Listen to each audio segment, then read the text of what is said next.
अरे जो जब हम मुस्कानुआ के गोइला के तकलीफ ना कइनी तो तोरा गोइला के अफसोस का करे।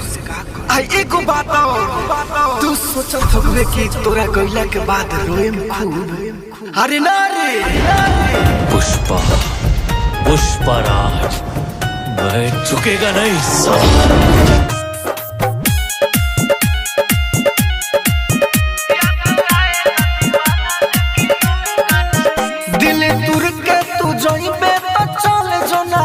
हमरा जिंदगी से बाहर निकल जोना रे, दिल तुर के तू जइबे तो चल जोना रे।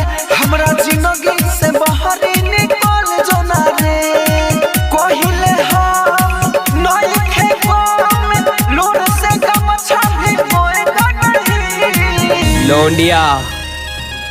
लौंडिया बाज एक भी लड़की छोड़ेगा नहीं साल।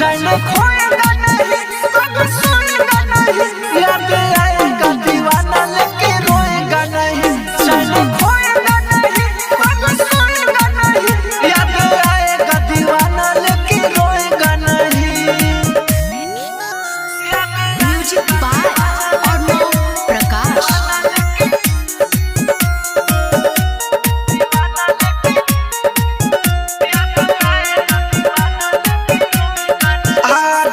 आजकल के लड़की के बहाई है काम रे, लड़का के बुझेली सबके समय बादाम रे।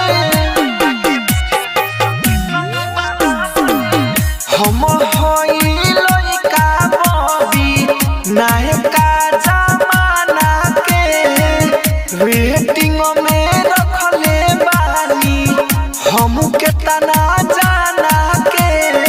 जइबे तो जो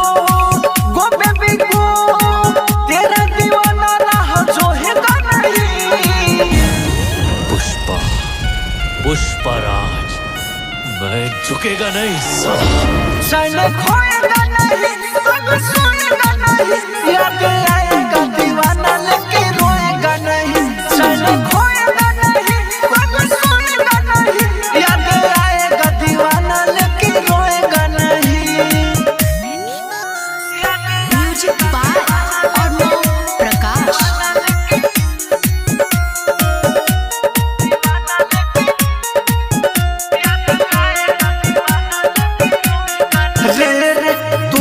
चक्कर में न जाना अपन दे मोरे, दूसर पाटा के मजा फिर से ले मोरे।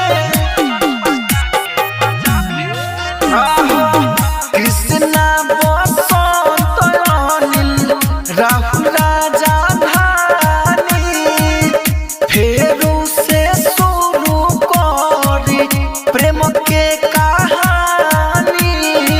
हमरा तो मिली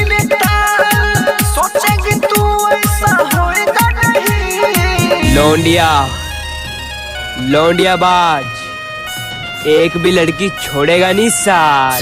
खोएगा नहीं, सुनेगा नहीं। याद आएगा दीवाना लेके रोएगा नहीं।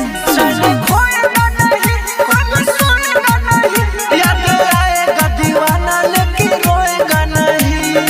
राजधानी डिजिटल रिकॉर्डिंग स्टूडियो बेलवा।